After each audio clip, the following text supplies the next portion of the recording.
Nous sommes choisis. Nous savons d'un point de vue théologique biblique que si nous sommes ici, c'est parce qu'il nous a attirés à lui. Nul ne peut venir à moi si le Père qui m'a envoyé ne l'attire. Jean 6, 44. Il nous a attirés à lui. Seulement, nous ne pensons pas que notre génération a été choisie pour relever un défi que ce pays ou le monde n'a pas connu depuis 100 ans. De toutes les générations, ma mère y a échappé, mon père y a échappé, ma grand-mère y a échappé, mon arrière-grand-mère y a échappé. Ils ont subi des épreuves, des tests, mais ils n'avaient pas de Covid. Ils n'avaient pas de masque sur le visage. Il n'y avait pas de gens qui se disputaient ou se battaient à propos de telle ou telle donnée. Il n'y avait pas de George Floyd. Il n'y avait pas de lutte raciale comme c'est le cas aujourd'hui. C'est fou, c'est complètement dingue de savoir qu'il y a assez de stress dans le monde pour vous empêcher de dormir.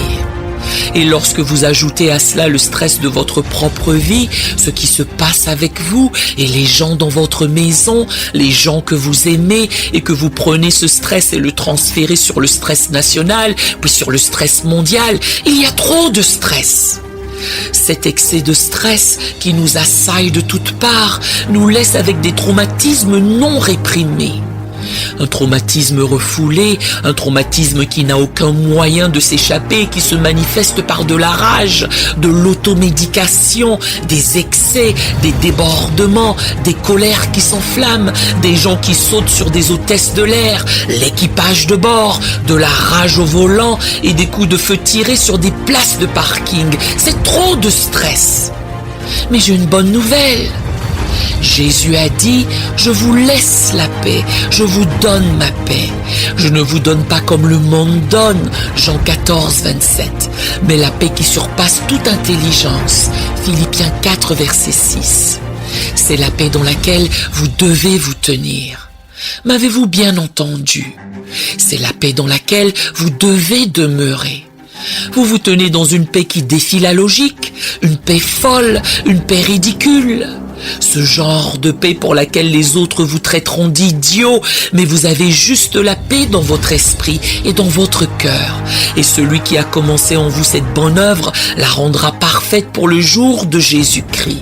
Philippiens 1, verset 6.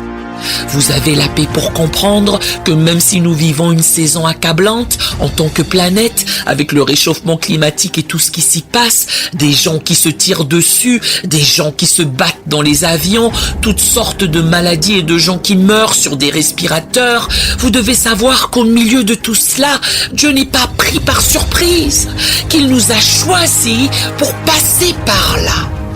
Il ne les aurait pas choisis si nous n'avions pas ce qu'il faut pour traverser cette épreuve.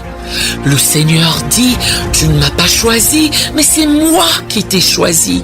Et j'ai choisi ce que je voulais te faire subir. Et j'ai choisi ce qui devait t'accabler. Et si je pensais que tu ne pouvais pas le supporter, je ne t'aurais pas exposé à cela. Je t'ai mis au milieu de tout cela pour que tu y résistes. Ainsi, aujourd'hui, il est très important que nous embrassions notre foi avec une nouvelle ténacité. Nous devons le faire avec une nouvelle détermination parce que nous avons un ennemi omniprésent qui est absolument partout et pourtant invisible, absolument intangible et nous ne pouvons le toucher nulle part.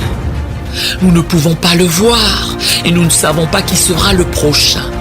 Cela dit, nous devons savoir en qui nous avons cru, que celui qui a commencé en vous cette bonne œuvre la rendra parfaite pour le jour de Jésus-Christ. Il faut que nous fassions la différence entre être accablé par le Seigneur et être accablé par la vie. Je ne laisserai pas la vie m'écraser. Dieu, tu peux faire tout ce que tu veux. Tu peux me faire traverser tout ce que tu veux. Ordonne mes pas dans ta parole, Seigneur. Je sais que je suis choisi pour cette génération. J'ai été appelé, j'ai été choisi pour un temps comme celui-ci. Cela signifie que Dieu m'a donné quelque chose qui est plus fort que les temps dans lesquels je me trouve.